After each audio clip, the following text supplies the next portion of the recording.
What is up, everybody? Welcome back to a new video. If you're new here, my name is Aiden Houston, and in just a few days I'm going to be embarking on my 2023 Appalachian Trail Thru-Hike. Yes, you guys heard that correctly. In just a few days. As of my last video, my start date was up in the air, and I expressed that I wasn't too concerned about when exactly I would start, as I was going to smooth over any rough edges that remained. And that is exactly what I've been doing over the last few weeks. I've spent more money than I probably should have upgrading gear, and also embracing this change in my life just a little bit more. My official new start date is Saturday, February 4th. That is this coming Saturday from whenever this video is uploaded. Anyway, this isn't going to be a repeat of the last video. I'm not going to ramble on. I'm going to dive right into everything.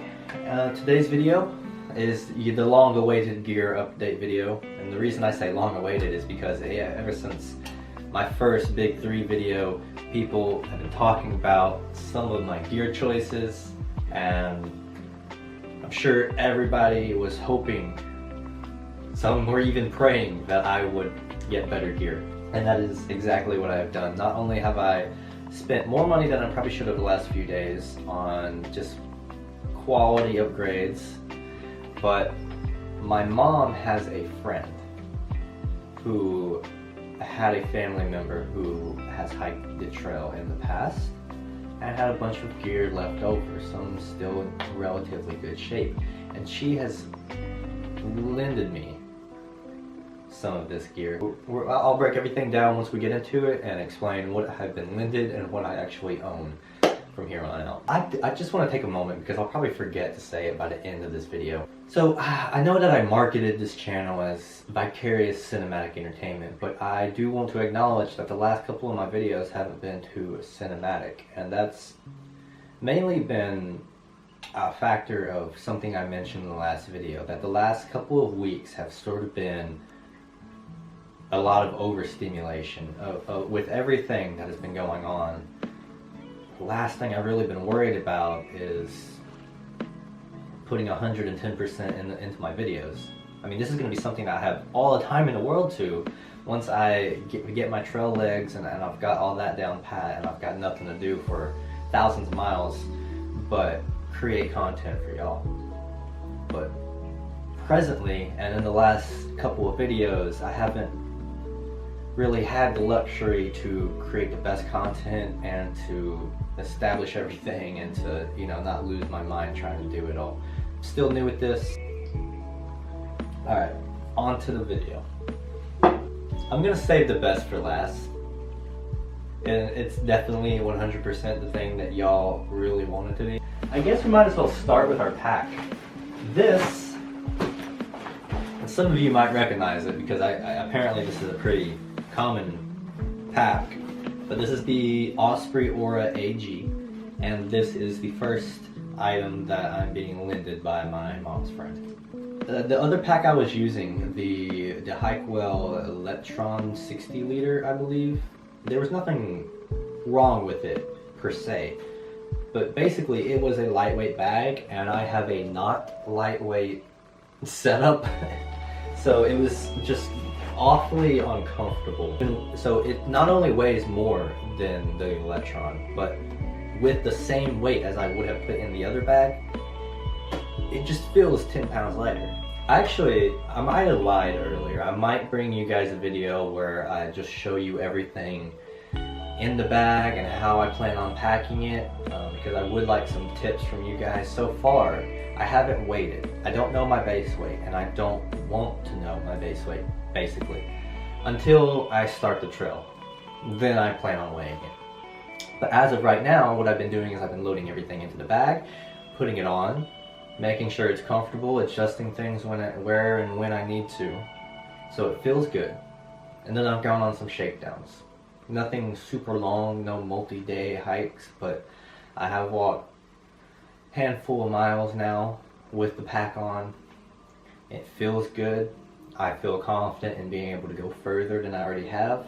I want to be sure that I can carry this bag comfortably along this trail before I ever get that base weight, because if I knew the base weight now, that number would be in my head the whole time. So when I throw that bag on, I'm not thinking, okay, how's this feel? Is this too heavy? Is this too light? Do I need to shift some of this around somewhere? You know, you throw a bag on and you know how much it weighs. Immediately you're thinking, okay, yeah, that's definitely, say, 40 pounds on my back. I think that's all I have to say about the backpack right now. I'm gonna try to probably bring you guys a full video of it in the next few days before we actually get out there. This isn't really a quality of life upgrade, more than just something that we put off getting.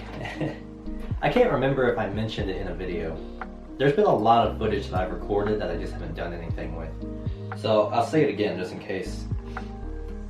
But I was supposed to have already got a bear bag, but I decided to try ordering it when I was, you know, half asleep in the middle of the night. And instead of buying a bear bag hanging kit, I bought a bag liner, which I needed, so it wasn't, you know, a huge mistake. It just meant I didn't have a bear bag. And originally I was just going to stop at some kind of co-op along the way to Amicaloa Falls and pick one up. Who knows if I would have even been able to do that. I wasn't that concerned with it. But with the extra time that we've had, I went ahead and had one delivered to me from Z-Packs. But it did come with a bear hanging kit, and I have taught myself, I say taught myself, but that's not true. I watched a bunch of videos that showed different ways of hanging it, and I chose to learn the PCT method. I mean, I guess I'm able to do the standard method too. I didn't practice. When I was practicing my bear hang for the first time, I tried filming it, but I had the footage get corrupted, which has never happened before, and hopefully it never happens again. So since we just talked about the food bag, I guess the next thing that we can talk about is one of the things that I think I'm happiest. This is really something I didn't need, but it is a quality of life improvement. I bought a Jetboil, and I don't regret it. I haven't used it yet, actually. You guys will be seeing B-roll of me trying it out for the first time. Lucky you. But as of right now, I have actually yet to use this, but I'm so excited to have it because like the stove and everything fits right in here. I don't have a Jetboil gas canister because I couldn't have it mailed to me. Super excited to have this because I think it's gonna make life just a little bit better out there. Anyway, next up on the list is this. If you guys remember my gear videos, I was talking about how my old sleeping pad had this tendency to deflate within the night. And after a couple shakedowns, this persisted. So I decided that the best thing I could possibly do is just replace it. So I went to Summit because I really like that name. And if I was going to spend that much money on a bigger brand like this, then might as well go with them. Originally, I wanted to buy the Sea to Summit Comfort. The thing weighed like 2 pounds. And there was no way that I was sacrificing my 17-ounce sleeping pad, whether it deflates on me or not, for a 2-pound sleeping pad.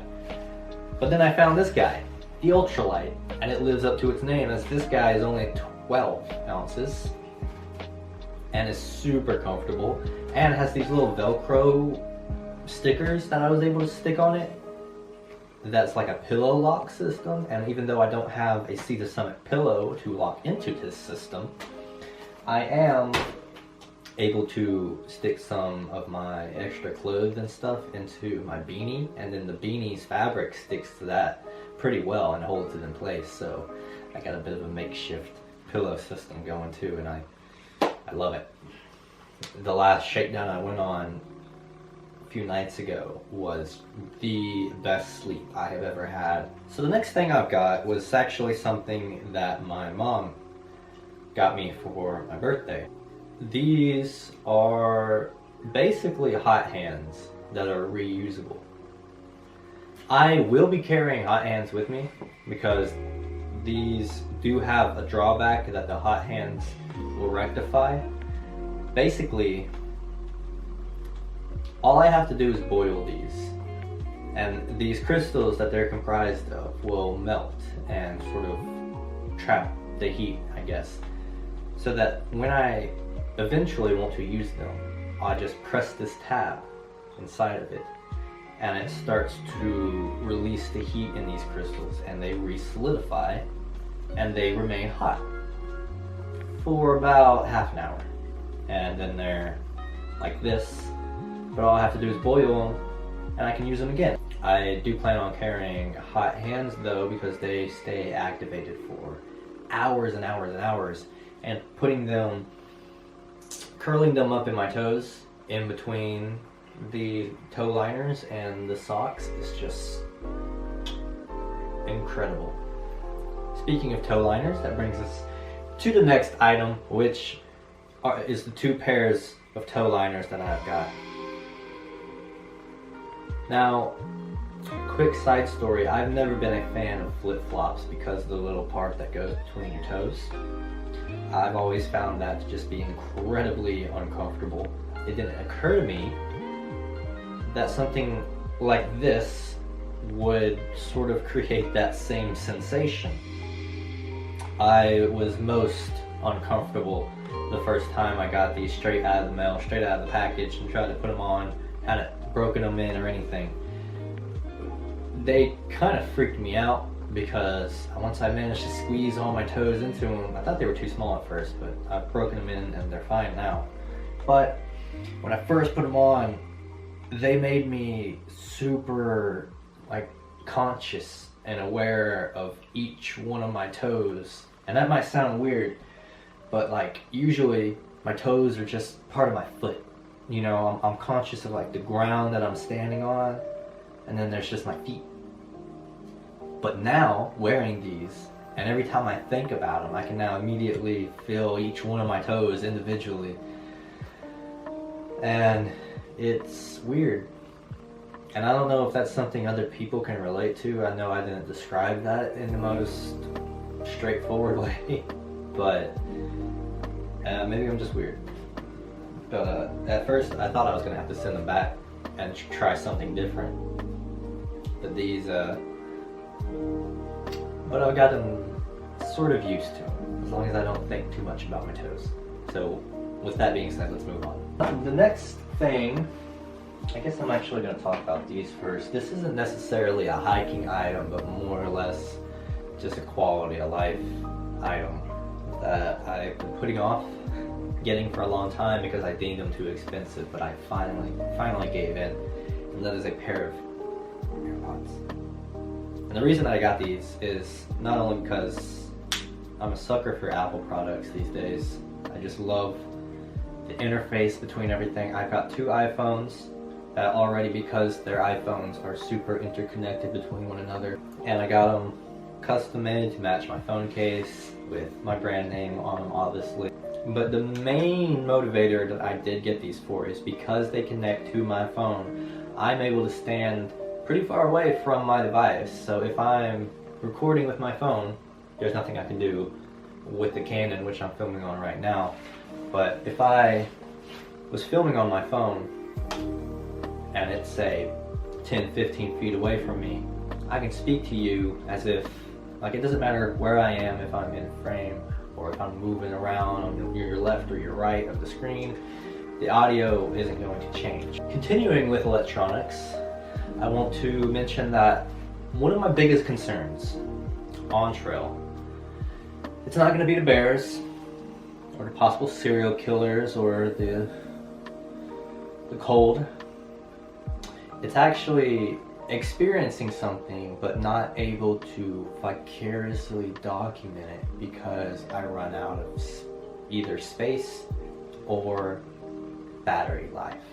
When it comes to space, I don't really keep a lot of photos on my phone. My gallery can fit into the frame of my screen unless I'm currently working on a project, but as soon as that's uploaded to YouTube, I clear everything off of my phone, and if it's something I want to hang on to, then I'll back it up onto my other iPhone.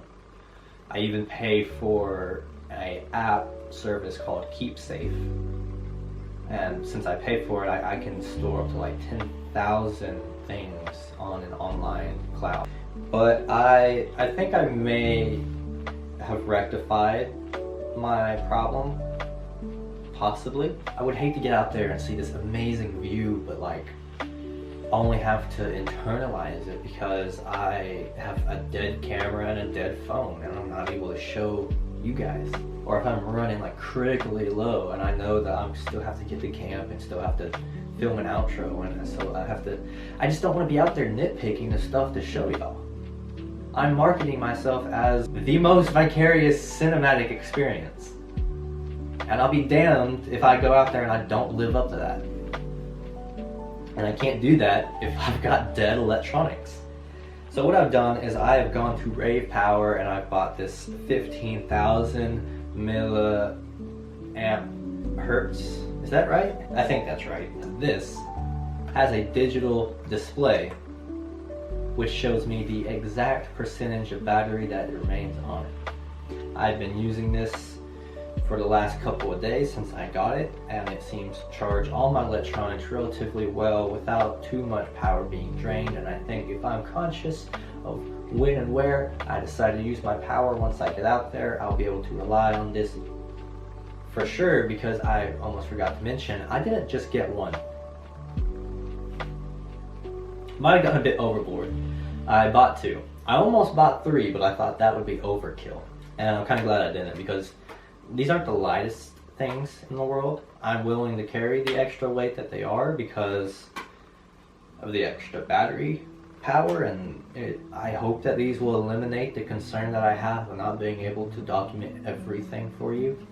Alrighty guys, so finally that brings us to the end of this video, where I can finally show you guys what you've been waiting for. This, ladies and gentlemen, is our new sleeping bag. So if you're new here and you haven't seen my gear videos, basically a few weeks ago I was thinking about going into the middle of the Smokies in winter with a sleeping bag that had a 30-degree comfort rating and a low 20-degree survival rating. And to say that I got a lot of questions and concerns about that bag is an understatement. So let me talk about this bag. This is the second item that my mom's friend has lended me. Thank goodness for that. And this is a military grade sleeping bag. This is actually, and I managed to look it up online, which you guys will have the luxury of seeing on screen because unfortunately I don't remember all the specs off the top of my head. But I do know that whereas the survival rating for my old sleeping bag was in the low 20s, this one is in the negatives. This can go down to -10. So I'm optimistic about it all, and I'm so grateful. One of my big concerns about upgrading bags was I didn't want something that would be able to keep me warmer, because that just meant it was probably going to be larger. And I didn't want to take up any more weight or any more space in my bag. But this guy has a compression sack, which I'm in love with. And the only thing that needs to change now is I'm still waiting for another bag liner to come in the mail, because I found out the other night while I was hiking out in the rain, this compression sack is not water resistant or waterproof at all. And there's nothing, this being stored on the outside of my pack is completely exposed. I don't have a rain cover. I just have everything that I need to stay dry, either in Ziploc bags or the bag liner. So what I've done is I've just bought another bag liner that I plan on putting around this so that I can stick it on the outside of the bag. And it's basically just like the equivalent of a giant Ziploc bag. Alright, so that does it, everybody. Those were our gear upgrades. If you guys have any questions about any of these new items, leave them in the comments. I probably won't be making another questions and concerns video for a while, but I will try my best to respond to y'all within the comments. Quick message to my fellow class of 2023 Thru-Hikers.